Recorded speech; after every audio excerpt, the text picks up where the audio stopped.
Hello! We're back. My name is Icarix and he's Cunagusis. Yes, and our Italian-based army, the Scourge of Reshep, is going up against 1 to 2 Roman legions. This is a fort battle, so this is where I have the advantage because of my hoplites. Again with you and your hoplites. Let me guess, Libyan hoplites? No. Oh. I've got, I think I've got at least 1 or 2 Tarentine white shields, a sacred band, and I think therefore the rest is therefore 1 to 2 units of Etruscan mercenary hoplites. Wow, okay. I've got Tarentine Thoreo spears instead of Libyans. And my cavalry is going to have a mix of quite a bit of Italian stuff. It's a bit of an Italian heavy army because of, well, this is the army that lost that battle against the Romans. That big field battle that we had earlier. Yeah. That was the army that lost. So what happened was I just recruited a bunch of mercenaries and just rushed Taras and captured it. And this is that army. So it's kind of full of a ragtag bunch of random local mercenaries and AOR troops. Okay, and who are we facing up against? Rome. Rome. Oh, alright then, I see. So Rome have deployed their cavalry against me, and of course they're fighting my hoplites, which is a terrible thing for cavalry to do. They're attacking a big wall of spearmen in a dense formation, and not very effective charging power also. I guess you can blame faulty AI for that. Yeah, the AI, that would be kind of the dodgy Total War AI, not realizing... Either that or the Roman army during that time were actually just complete dumbasses. Well, they certainly had their share of blunders in history. Just look at what happened to Cannae in the Second Punic War. Yeah, I guess. The biggest army ever mustered at that time period for the Romans. They go up against Hannibal's smaller force and they decide, you know, we're just going to bum rush him. And of course, that's what Hannibal was expecting them to do. That's why he put his weakest troops in the center. So as soon as his center was falling back, the Romans were thinking, oh look, we're winning, we'll just keep rushing forward. And it ended up turning Hannibal's kind of V-shape formation into more like a, well, more arrowhead shape into a V, when the Romans got a bit trapped. Basically, Hannibal used fresh meat to lure in the big fish. You could say that if you like. His heavier Africans kind of moved around to help fill in some of that gap, and then his cavalry came down. And then the Romans were mincemeat. But anyways... Mincemeat's pretty good. I use that to make spaghetti bolognese. Yes. Anyway, so we have the cavalry and infantry fighting. My Thoreo spears are fighting some of the Roman cavalry. We also have my Italian mercenary cavalry fighting them. So, yes. That's going pretty well.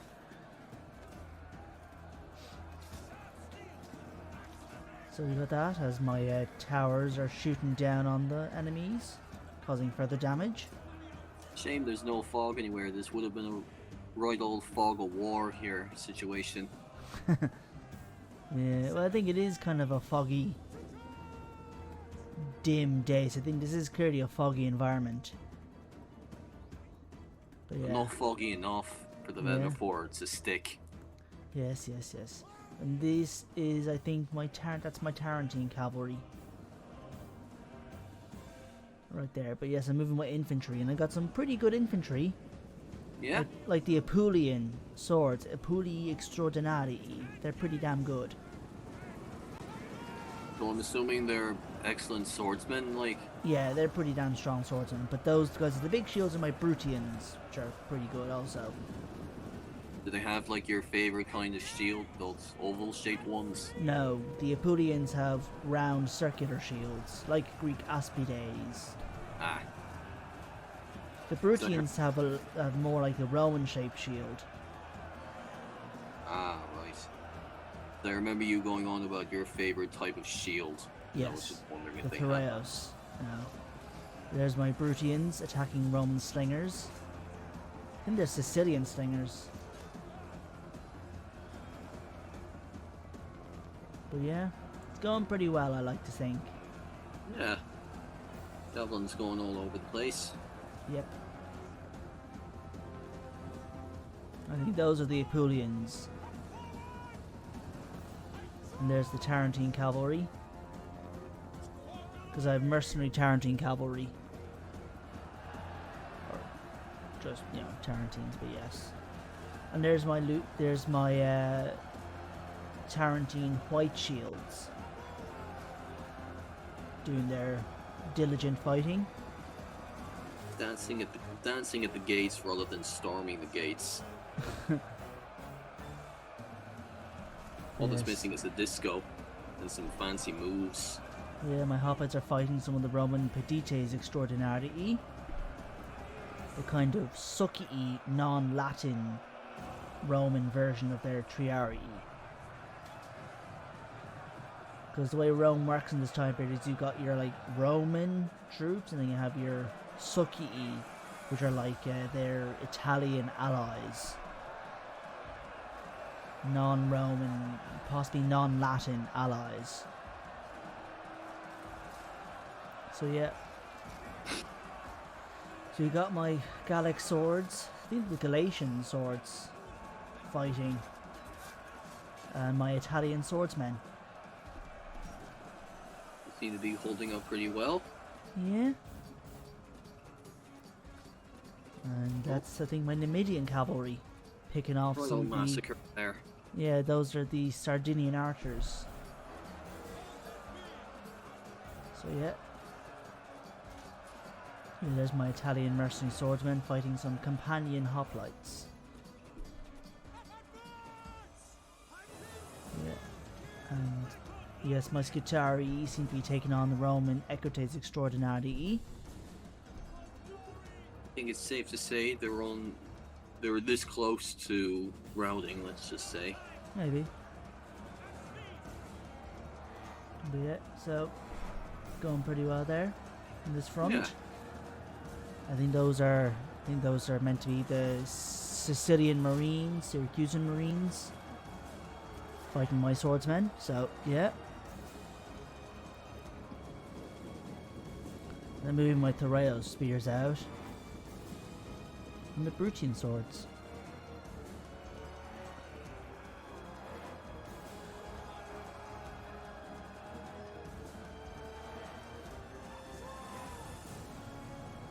I don't know about you, but I'd say we're on the verge of victory. I think so, because again, this type of battle works well for me. With Yeah? the kind of army I've got for Carthage. How so? Because in fort battles, it means the AI has only a few areas to attack from. And if you've got hoplites, they can endure a lot of enemy troops attacking. Particularly as they can't get easily overwhelmed. And the AI is only going to go for the most immediately available points of entry. Which means you can leave one area open. And combine that by having the rest of my troops deployed kind of away, outside of the fort, by the side, where the AI may not see them. So the AI will dedicate itself to attacking one or two areas. And that means I can just move all my other infantry and cavalry around and hit the enemy from behind. Sure. Keep in mind though, it's something that they could change in a future DEI update. Well, they can't do anything directly to mod the AI's behaviour. They can only indirectly influence it. Okay. See, AI behaviour is hard-coded in this game. So the only way to change it is to influence it through more indirect means. Wow. Okay then. Such as designating all non-ranged cavalry to be shock cavalry, so the AI better has them on the flanks, for example. That's something the DEI devs can do to influence the AI. Jeez, it's a real bloodbath down there. Oh yeah? Very messy. Roman Principes fighting Galatian swordsmen. We've got arrows all over the place. Oh yeah, my. flaming arrows from the towers. The flaming arrows of justice. Yes. So yeah, it's pretty gnarly stuff happening. And those are my Tarantines fighting. The humanity. And there's my Tarantine Thoreo spears. And those are the Apulian swords. There's the Roman spearmen. Fighting, I think, my Brutian swords. Well, they definitely live up to the Brutian aspect. They're called Brutian because they're from the Bruti, one of the different Italian peoples. Just let me have my play on words, damn it. I know you were trying to make a pun.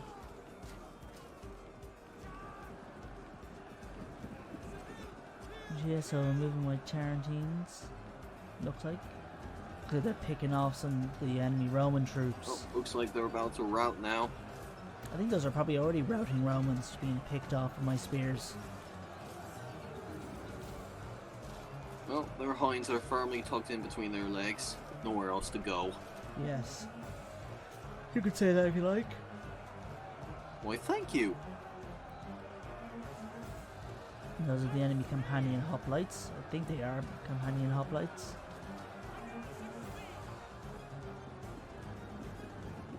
Ooh, who do we have here? I think those are the Apulians. Coming in to finish the job. Possibly. Ooh, that's nasty. Oh, yeah. Oh, Jesus. Oh, God. Oh, Jesus.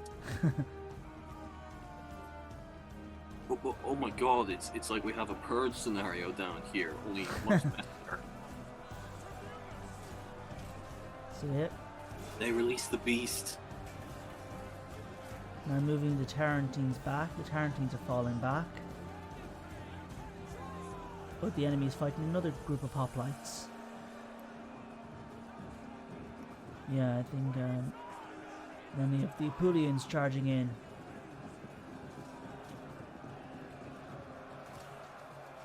Strong swordsmen attacking spearmen from the flank. Yeah, I've lately been watching videos from Summary, one of the DEI devs. He's been doing a campaign as Maria, but he also has been doing some guide videos. Interesting how the shield bonus works when it comes to melee engagements. If a unit is attacked, so units have melee defense, but that's affected by a mix of their own base stats and their shield bonus. And apparently if a unit is attacked from behind, they don't get that shield bonus. So it's like a form of punishment, basically. Well, I guess it's just meant to reflect the fact that they're not able to have their shield help them if they're hit from behind. So it means they don't have the bonus from their shield, instead they just have their base melee defense to rely on when hit from behind.